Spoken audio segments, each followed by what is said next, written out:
Ok, bonjour tout le monde. Moi, Relais Réginal. Moi, ap fait vidéo ça pour moi expliquer nous ça on athée. Moi, on athée, ça veut dire que moi pas croire dans Dieu. Moi pas croire dans aucun Dieu. Tout Dieu que vous connaissez, nous, moi pas croire là-dedans. Même ta mais ba nous définition qui ça on athée. On athée, c'est un monde qui pas croire dans Dieu, nous pas croire dans superstition. Si ou prezante yon bagay, ba nou fò gen preuve.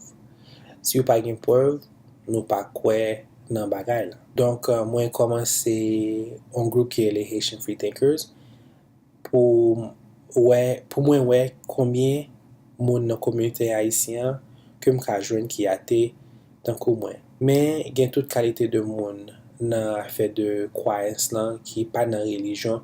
Gen moun ki ate, gen moun ki sa rele agnostik, men gen moun ki gen kesyon de religion.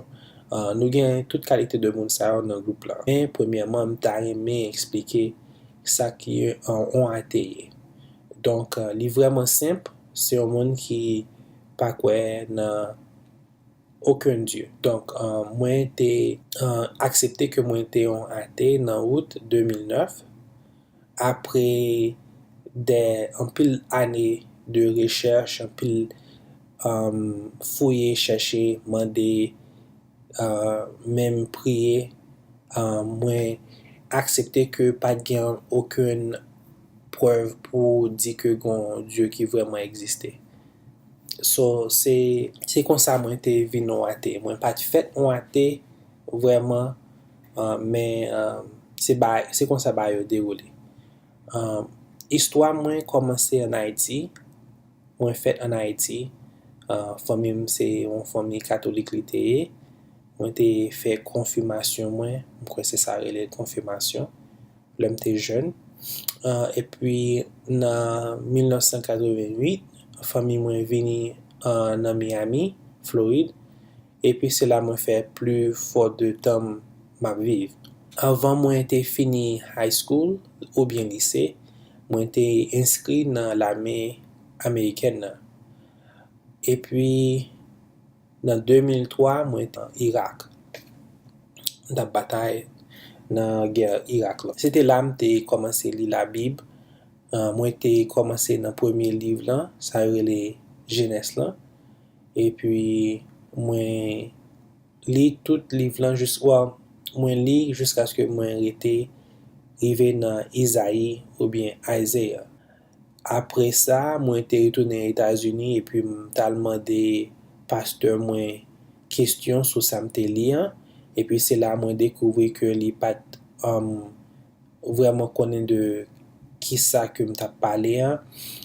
Et puis mwen deside pou mwen komanse li pou kont mwen, pou mwen fe recherche, paske mwen te getan komanse. Donc, apre un nombre de tan, mwen fin li tout Biblan, mwen fini mkwen nan ane 2005 ou bien 2006, mwen bliye. Men mwen te vreman fe an pil recherche, mwen te mande an pil kestyon, mwen te nan l'ekol du dimanche, e mwen te pron klas de batem, mwen te batize nan 2006, e mwen te kontinye pou mwen fe recherche.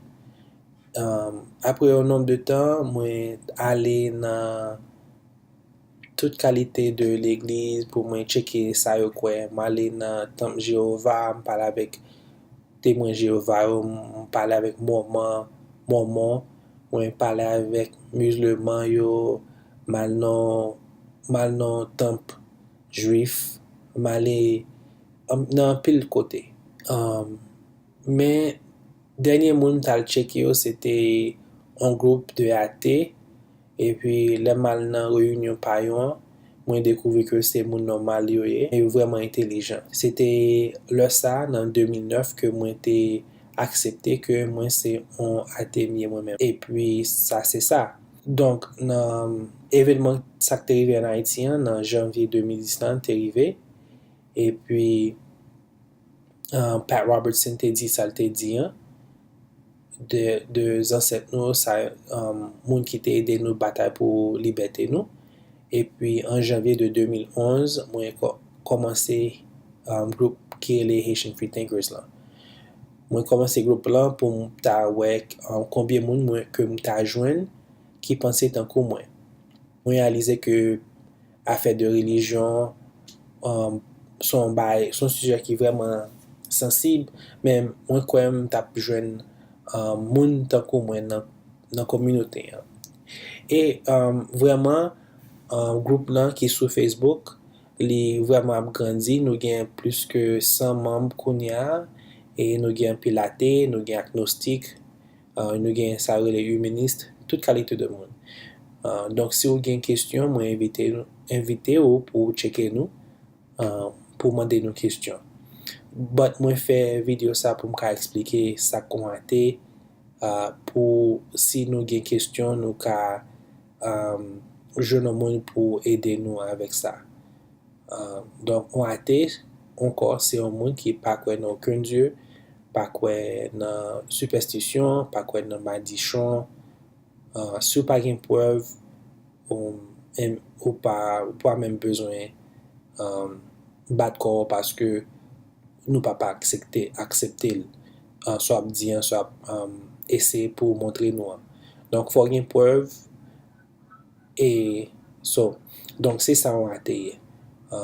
Si nous avons une question, nous pouvons écrire nous, email nous. Nous avons un email, c'est haitianfreethinkers@gmail.com ou bien vous pouvez appeler nous à 678 820 94 74. Nous avons en Twitter, nous avons en Facebook, nous avons une émission nous fait chaque semaine, samedi soir à 11h30 sur Black Talk Radio. Donc, je mettez toute l'information ça dans la vidéo. Si vous avez une question ou bien une question ou joindre nous. Donc, merci pour le temps et puis on va parler plus tard. Merci.